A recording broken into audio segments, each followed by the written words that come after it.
Michel Nostradamus, sepuh sadra piningit dari tanah Jawa.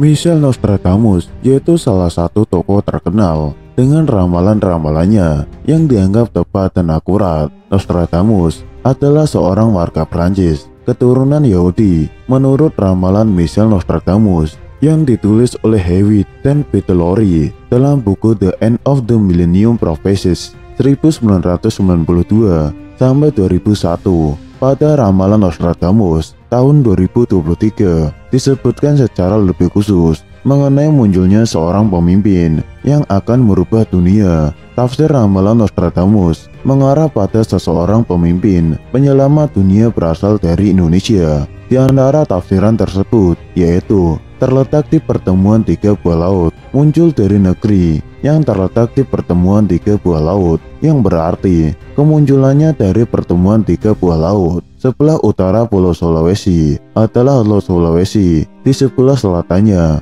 adalah Laut Flores, dan di sebelah timurnya adalah Laut Maluku. Berarti laki-laki yang dimaksud berada di Indonesia bagian timur, tepatnya di Sulawesi. Disebutkan dirinya akan menyembunyikan diri sambil menanti waktu terbitnya perang, menggambarkan timur dan barat. Kemunculannya menggambarkan timur dan barat, maksudnya kemunculannya akan menggambarkan seluruh dunia beserta seluruh isinya. Namun satu hal yang harus diaminkan yakni semua kembali kepada kepercayaan masing-masing. Tidak ada yang semata-mata benar selain beliau yang menciptakan kehidupan dan melenyapkan kehidupan itu sendiri. Selain itu, di tahun 2023 diramalkan oleh Michel Nostradamus akan muncul pemimpin baru dari timur. Apakah ini berkorelasi dengan ramalan Joyoboyo yang juga menyebutkan akan datangnya seorang satria peningit dan ratu adil?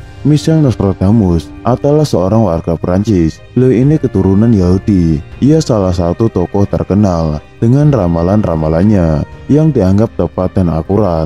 Menurut ramalan Michel Nostradamus yang ditulis oleh Hewitt dan Peter Lorre dalam buku The End of the Millennium Prophecy 1992 menuju ke 2001, Nostradamus itu meramalkan pada tahun 2023 disebutkan secara lebih khusus mengenai munculnya seorang pemimpin yang akan merubah dunia. Menurut Nostradamus, yang pertama akan muncul adalah A New World Religions yang dipimpin oleh seseorang yang dikenal dengan panggilan The Man from the East atau laki-laki dari timur. Lalu dia akan muncul dari negeri yang terletak di pertemuan tiga buah laut. Kemunculannya menggambarkan timur dan barat. Ketika muncul, ia akan memakai sorban biru atau blue turban. Lalu dia akan merayakan hari Kamis sebagai hari istimewa bagi dirinya. Mengenai ramalan Nostradamus yang pertama, New World Religion atau agama baru di dunia, yang diramalkan adalah munculnya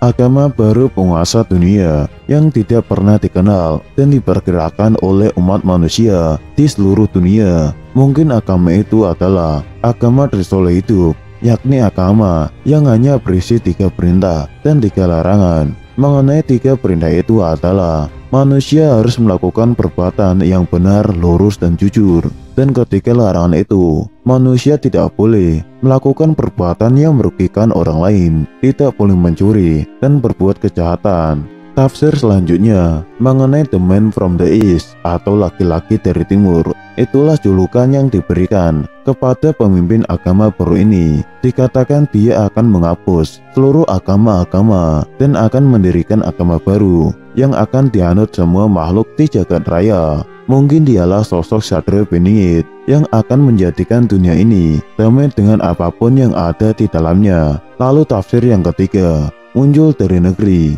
yang terletak di pertemuan tiga buah laut, yang berarti kemunculannya itu dari pertemuan tiga buah laut. Diperkirakan ia akan muncul di Pulau Sulawesi karena merujuk ketiga pertemuan laut. Sebelah utara Pulau Sulawesi itu adalah Laut Sulawesi, di sebelah selatannya adalah Laut Flores, dan di sebelah timurnya adalah Laut Maluku. Berarti laki-laki yang dimaksud berada di Indonesia bagian timur, tepatnya di Sulawesi. Mungkin ia menyembunyikan diri sambil menanti waktunya untuk terbit. Hal ini barulah prediksi semata. Kemunculannya itu menggambarkan timur dan barat. Maksudnya, kemunculannya akan menggemparkan seluruh dunia beserta seluruh isinya. Tafsir yang selanjutnya, ketika muncul, dia memakai sorban biru. Ada pula julukan mengenai topi turban Resolvan sendiri adalah selai kain yang lazim digunakan oleh umat Islam, yang biasanya digunakan oleh orang Arab pada zaman pra-Islam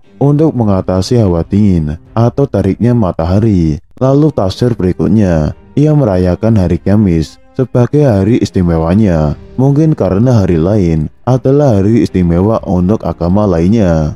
Namun, satu hal yang harus diyakini, semua kembali kepada kepercayaan masing-masing. Tidak ada yang benar selain Tuhan yang Maha Kuasa yang menciptakan kehidupan dan menyiapkan kehidupan itu sendiri. Satria Piningit adalah sosok yang dikisahkan oleh Prabu Jayabaya, salah seorang raja yang pernah memerintah di Nusantara Indonesia, yang diyakini oleh masyarakat Indonesia memiliki kesaktian atau linui, pengetahuan melebihi zamannya, dan masih dipercaya hingga saat ini oleh sebagian besar masyarakat, khususnya di Pulau Jawa, secara turun-temurun dari leluhur dan nenek moyang mereka terdahulu.